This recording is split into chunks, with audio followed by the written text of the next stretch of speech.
ബോബി എന്താ മമ്മി ഇപ്പൊ ടൈം എത്രേ? 5:30. സ്കൂൾ എപ്പോ വിട്ടതാ? ഇതുവരെ എവിടെയായിരുന്നു നീ? മമ്മി ഞാൻ ക്രിക്കറ്റ് കാണാൻ. പഠിക്കാൻ പറഞ്ഞാ മടി. മാഷ് എത്ര നേരം വെയിറ്റ് ചെയ്യുന്നു നിനക്കറിയോ? ഇന്ന് ട്യൂഷനുള്ള കാര്യം നീ മറന്നുപോയോ? ഇനി ട്യൂഷൻ കഴിഞ്ഞിട്ട് മതി ബാക്കിയല്ല.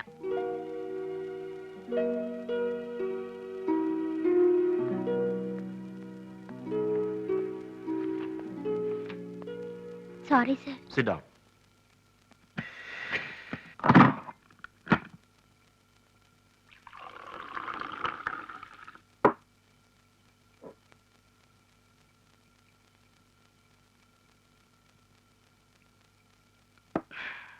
എന്നിട്ട് നീ എന്ത് പറഞ്ഞു? ഞാൻ പറഞ്ഞു മടുത്തു. വേറെ 4-5 സ്ഥലത്ത് ട്യൂഷനുള്ള ആളാ ഡിസൂസ. അങ്ങേര് 1.5 മണിക്കൂറെ കാത്തിരിക്കുന്നു. എന്നാ അവന് വല്ല ഭാവമാറ്റം ഉണ്ടോ? അതുമില്ല. എന്ന് കരുതി അവനെ ഉപദ്രവിക്കുകയാണോ വേണ്ടത്? എന്നാ ഒരു കാര്യം ചെയ്യേ, അച്ചായൻ തന്നെ അവനെ അങ്ങ് പഠിപ്പിച്ചു. അത് കൊള്ളാം. ഞാനിനി എന്റെ ജോലികളെല്ലാം കളഞ്ഞിട്ട് അവനെ പഠിപ്പിക്കാനിരിക്കാം. ഇപ്പൊ തന്നെ രാവിലെ ഇറങ്ങി കഴിഞ്ഞാൽ രാത്രി 11 മണി കഴിഞ്ഞാൽ തിരിച്ചെത്തുന്നു. നേരെ ചൊവ്വയെ ഒരു ദിവസമെങ്കിലും കുടുംബമായിട്ട് ഇരിക്കണമെന്ന് ആഗ്രഹമുണ്ട്.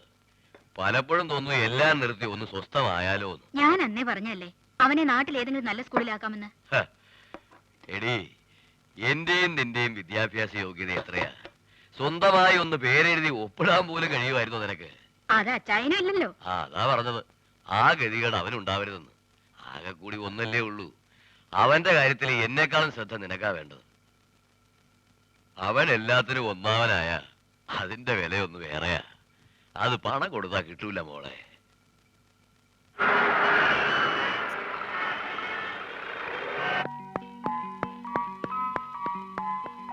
ബീന, നീ ഇതുവരെ സ്കൂളിൽ പോയില്ലേ? ഇതുവരെ വന്നില്ല പപ്പാ. നീ ഒന്നും പഠിക്കുന്നില്ല, ഭയങ്കര ഉഴപ്പാണെന്നാണല്ലോ നിന്റെ മമ്മി പറഞ്ഞത്. എത്ര പേരുടെ റെക്കമെൻഡേഷൻ കൊണ്ട് ആ സ്കൂളിൽ അഡ്മിഷൻ കിട്ടിയെന്നറിയോ? ദേ, പരീക്ഷയ്ക്ക് എങ്ങാനും തോറ്റിട്ട് വന്ന ശർമാജി വിളിച്ചാൽ ഞാൻ മിനിസ്റ്റർ കണ്ടല്ല പറഞ്ഞിട്ടു.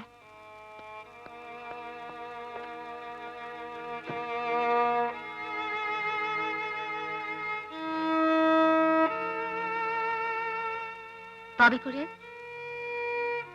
come here.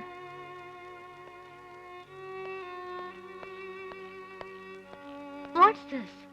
You performed so bad. You have to bring your parents tomorrow. Yes, ma'am.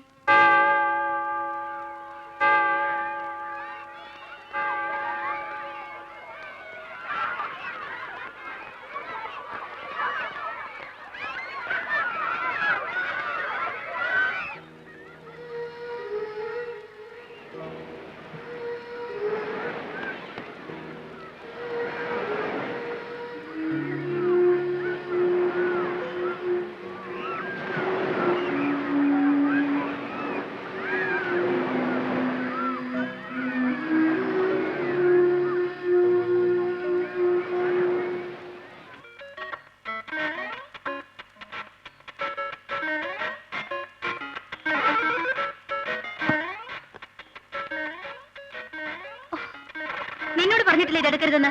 ഒരു 100 കൂട്ടം പഠിക്കാനുള്ളതാ. ഇവിടെ വാ മമ്മി, മിണ്ടി പോരുത്.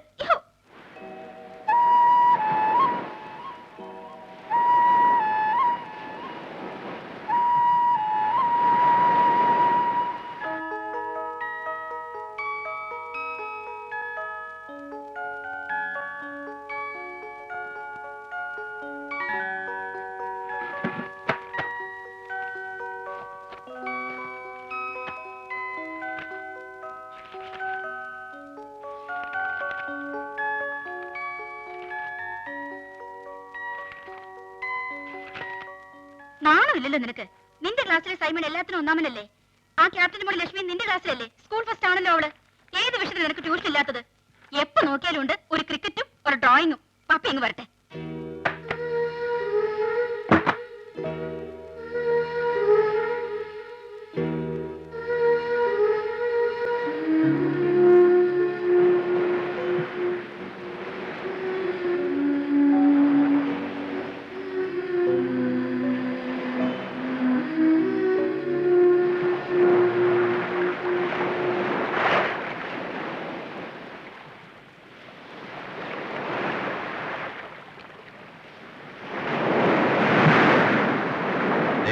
പരീക്ഷയ്ക്ക് എങ്ങാനും തോറ്റിട്ട് വന്ന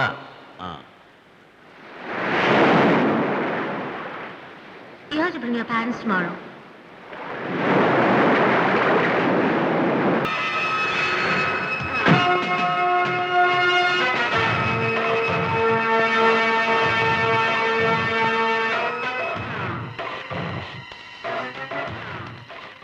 कितने? 2000। आज बहुत कम है। क्यों? साहब, आज विदेशी लोग कम थे। यही नहीं 2-3 बच्चे भूखे थे, उन्हें मैंने पैसे दे दिए। साले, दूसरी बार ऐसा किया मैं तुझे जिंदा नहीं छोड़ूंगा। जा।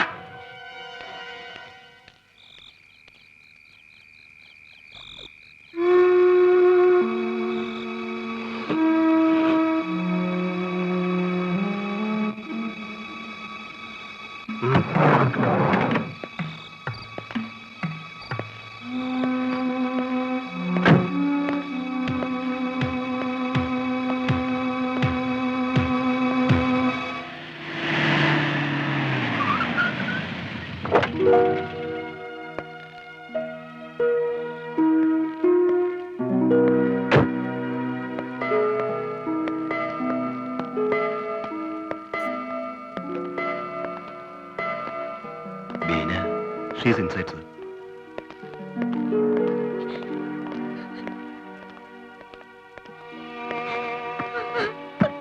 നമ്മുടെ ബോബി അതെ, അവൻ എങ്ങും പോയി കാണില്ല. അവന്റെ എല്ലാ ഫ്രണ്ട്സിന്റെ വീട്ടിലും അന്വേഷിച്ചില്ലേ? എല്ലായിടത്തും അന്വേഷിച്ചു. കരയാതെ.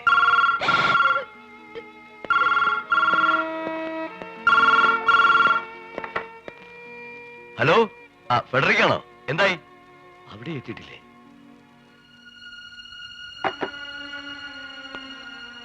സാർ, സ്റ്റേഷനിലൊന്ന് കംപ്ലൈന്റ് ചെയ്താലോ? സർക്കിൾ സാറിന്റെ സുഹൃത്തല്ലേ?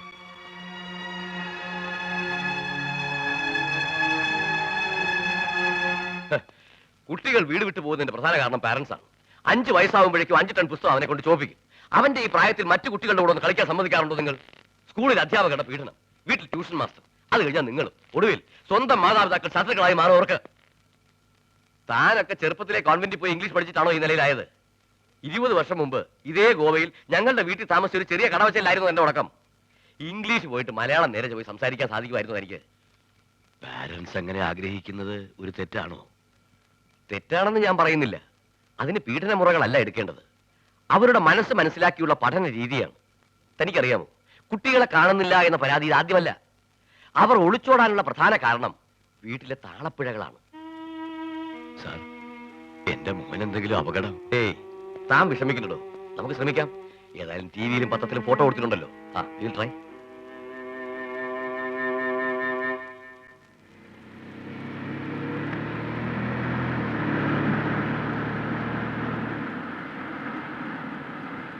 പോലീസുകാരെ പോലെ ഇത്രയും ആത്മാർത്ഥമുള്ള വർഗത്തെ ഞാൻ എന്റെ ജീവിതത്തിൽ കണ്ടിട്ടില്ല. അവർക്ക് കിട്ടാനുള്ളത് സമയാസമയത്തിന് എത്തിച്ച ഒരു പ്രശ്നവുമില്ല. പോലീസിന്റെ കാര്യങ്ങളാ. ഗോവ വിട്ട് ഇത്ര ദൂരം വന്നില്ലേ? ഇനി പറ, ഈ പയ്യനെ എങ്ങോട്ട് കൊണ്ടുപോകുന്നു? ട്രെയിനിങ് സ്കൂളിലേക്ക്. നിങ്ങൾ എന്റെ ട്രെയിനിങ് സ്കൂൾ കണ്ടിട്ടില്ലല്ലോ ഇതുവരെ.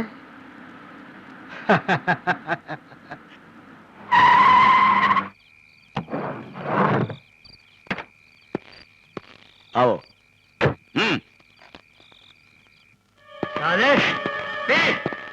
शराब पी। क्या बात है? साहब, ये शराब नहीं पीता। नहीं पीता? जी हाँ। ला पी। साले पियो।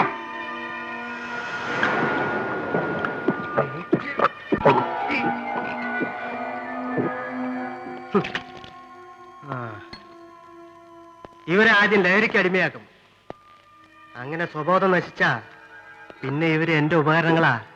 അവസാനം ഈ മയക്കുമരുന്നുകൾക്ക് വേണ്ടി ഇവരെന്ത് പണി ചെയ്യാനും തയ്യാറാവും. എടോ ഡാനി, തനിക്കൊക്കെ ഈ പിടിച്ചുപറിയും മോഷണം മാത്രമല്ലേ ഉള്ളൂ. ഇത് അതിലും വലുതാ. ഇൻവെസ്റ്റ്മെന്റ് ഇല്ലാത്തൊരു ഫാക്ടറി. ഒരു മുതലാളി വിളിക്കുന്നു, ഒരു കില്ലറ വേണമെന്ന്. ലക്ഷങ്ങൾ പറഞ്ഞ് കരാർ ഉറപ്പിക്കും. 2 പെഗ് ഒരു ഇഞ്ചക്ഷൻ കൊടുത്ത് ഇവരിൽ ആരെങ്കിലും ഒരാൾ അങ്ങോട്ട് അയക്കും. ഇനി അഥവാ പോലീസ് പിടിച്ചാലും മയക്കുമരുന്നിന് അടിമപ്പെട്ട ഒരു രോഗിയുടെ മാനസിക വിഭ്രാന്തിനെ വരൂ. ഈ കാണുന്ന കുട്ടികളൊക്കെ പല പല സ്കൂളിൽ നിന്നായി കിട്ടിയതാ. വീട് വിട്ട് ചാടിപ്പോകുന്നവരെ വല വീശാൻ പ്രത്യേക കഴിവുള്ളവർ എന്റെ ഗ്യാങ്ങിലുണ്ട്. ഇന്ന് പിച്ചക്കാരായി തെരുവിൽ നടക്കുന്ന പലരും ലക്ഷപ്രഭുക്കളെ മക്കളാ.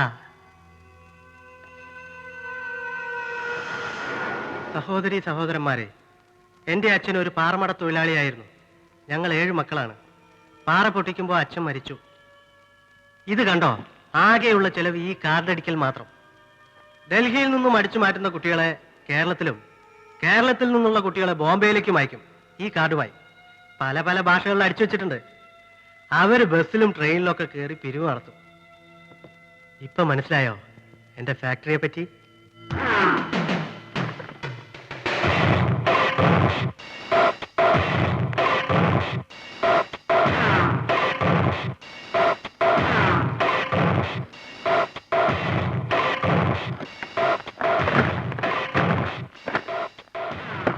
समझ गए?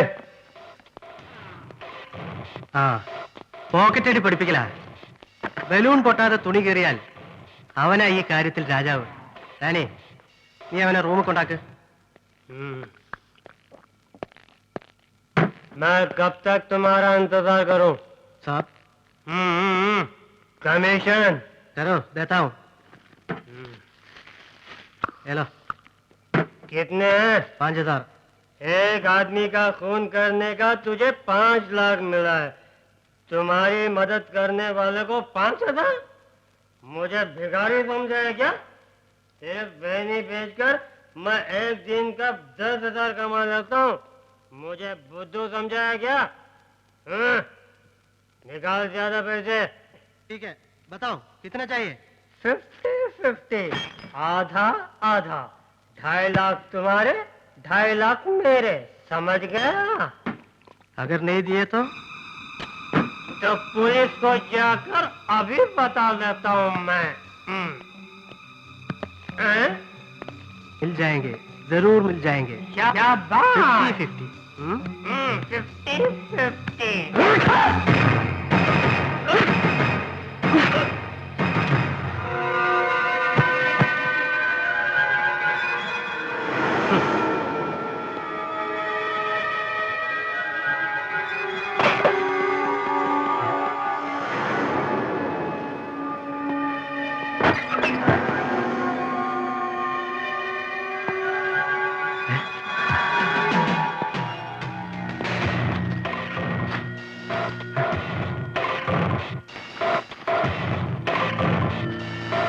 डैडी, वो लड़का किधर है? बोल. സാർ അത് വേണ്ട, ഈ ബാഗിൽ അവന്റെ പേരും അഡ്രസ്സും ഉണ്ട്. ഇവിടുന്ന് പോയാൽ അവൻ വീട്ടിലേക്കായിരിക്കും. നമ്മുടെ രഹസ്യങ്ങൾ അറിഞ്ഞ സ്ഥിതിക്ക് അവനെ വെറുതെ വിടാൻ പാടില്ല. വീട്ടുകാരെ എതിർത്താ എല്ലാത്തിനെയും തട്ടിയേക്ക്.